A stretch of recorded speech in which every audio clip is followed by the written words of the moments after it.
Good morning. Back to our old environment here and morning live stream. Happy Monday to everyone. This is July 19th. Richard Van Allen, good to see you this morning. Dana Kreshak, good morning. Jeremy and Wendy, welcome this morning. Don Hoverson, good morning. Jeremy, I really did appreciate your message yesterday and grateful for you stepping in and teaching in my absence. So I really appreciate you, brother. Thank you. And Wendy, I really enjoyed the slideshow you put together because I loved how you tied in the Aspens on that last song in accord with Jeremy's illustration. That was great. Janisa, good morning. Stephen Andrea, Jim Floyd, good morning. Happy Monday to you. Carmen Lego, good morning. Mike and Kim Johnson, good morning.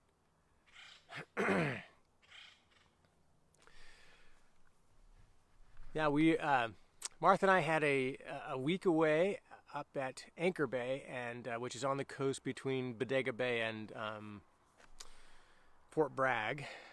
And many of you know this place, but it was a nice time away, camping with the family and friends, and enjoying some time there. And happy to be home, though. Always happy to be home.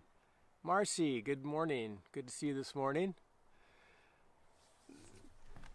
So this morning's reading in Psalms, beginning with Psalm 19 and through the prescribed psalms that I do in my morning devotion, caused me to see that there are two different psalms that were very helpful this morning. And my heart is a little heavy today. I received news. I couldn't sleep this morning. I'm dealing a little bit under the weather, and I was up and I saw somebody had posted that they had lost their cabin. These are former close friends of ours, and so we have our hearts are still connected, and dealing with that loss. They'd lost their cabin in the Tamarack fire, and they'd been on our radar since we heard about the Tamarack fire, and knowing that they're right there in Markleyville, just outside of Markleyville. And so my heart is hurting for them and grieving. Received some news last night also that caused my heart to be a little heavy. And so processing that this morning, which is, life. This is how we deal with life. You can be on vacation one week, experiencing the beauty of God's creation and the wonderful experiences of being with friends and family.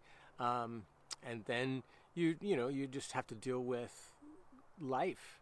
And so Psalm 19 and Psalm 139 are two psalms that kind of present two sides of the same coin, two different sides of God's nature that feel like opposites, but they're two qualities of God that are kind of represent a bit of the range of God's being. So Psalm 19 begins with, "The heavens declare the glory of God." And, all of the first half of Psalm 19 talks about, if you just look up to the stars, the sun, the moon, how could you not see God? They all, there's no language, the psalmist would say, that it has not declared that creation itself and the heavens has not declared the glory of God. And sorry, I'm getting a text. I got to swipe that off my screen. And sorry, the text was from the family who lost their cabin, so I'm processing that. Sorry. So, on the one hand, you have God's transcendence, that He is, we see Him through the amazing expansiveness of the sun, the moon, the stars, and the psalmist talks about the sun rising in the east, making its course across the heavens, and setting in the west. And all of it declares the glory of God. You move to Psalm 139, and if that declares kind of His transcendence, and I'll talk about that in a second, Psalm 139 speaks more of His immanence. If God is outside of His creation, and even the most majestic parts of creation all speak of the glory of God, and He's in this great expanse, God is also in the details, every moment of our life. Psalm 139 says, "You have searched me and know me. You are acquainted with all my ways. You know when I rise, when I sit, when I lie down. You know every word before they're on my tongue." Every day of my life is written down in your book before one of them even came to be.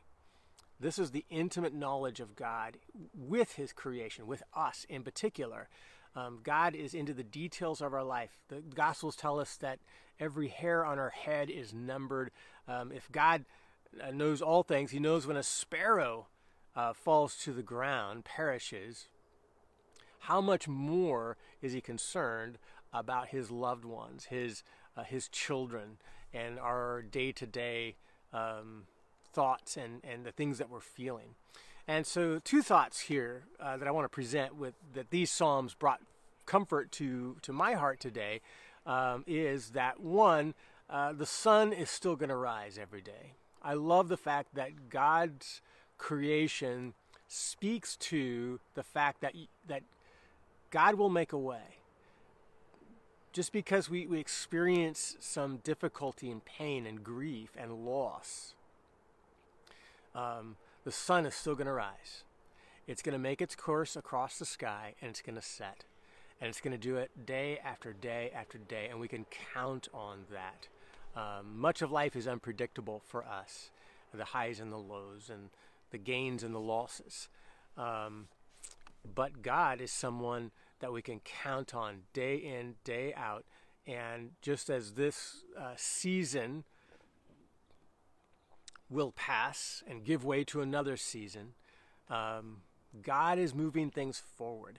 His plan cannot be thwarted. God will carry things on. When I think about the uncertainty of the future, and like, okay, what's going to happen next? How are we going to resolve this issue or this need? And these things kind of weigh on your heart and your mind and on your shoulders. It's helpful to see that God is capable, right? He holds all creation in His hand. He causes the sun to rise in the east and set in the west. His whole creation is moving forward according to His plan. So even though I feel kind of powerless in moments like this, it's so nice to see the one who is still in control of it all, and He's moving forward. And He is big. He's outside. He's not governed by His creation. He's outside of His creation, and He Himself governs creation. On the other hand, God is very immanent. And though I can count on that, I find some peace in the sense that God is outside of His creation and ordering the world to move forward.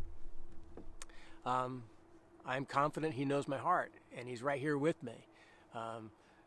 There's a part in Psalm 139 that says, where can I go to flee from God's presence? If I go to the far end of the sea, even there, your right hand will guide me. Even if my life feels encompassed by night, it's dark. And the implication here is that God can't see in the dark. That somehow my life is hidden from Him, and the darkness I'm experiencing is hiding me from God. And the psalmist, I love this language, he says, even the night is as light to you. It's like daytime to you. There's nothing your eyes can't see. You're not only physically where I am, no matter where I can go, but you see all things. Nothing is hidden from you. And even the nighttime can't conceal my presence, and God being there with me and very intimately acquainted with me. So both with taking cues from Psalm 19, that God is still in control. He is moving this world forward. Just as the sun rose this morning, it will rise tomorrow and the next day and the next day. So predictable is this pattern that we actually set our watches to it, right? This is if the heavens declare the glory of God, and we're talking about the sun here, we have to understand that God is behind it all. He's controlling all things. He is the one who will carry us forward. He has this. He's got this. While at the same time, He's very acquainted with our hearts, our grief, our burdens, our troubles, our anxieties, and He's right there with us, walking along with us every step of the way. And so I hope you take comfort in that. I'm not sure where you're at today and what is before you on this day or this week or what you've just gone through over the weekend. But know this, God is in control. His plan is carrying forward, and He is intimately acquainted with all of our thoughts, all of our ways. He cares so deeply about us. And He's right there with us as we live our life, as we go through this. So we can trust Him. We can trust Him, and we can feel what we're feeling, knowing He is there, feeling it with us and comforting us in the process. So I love that about the intimate nature of our Lord.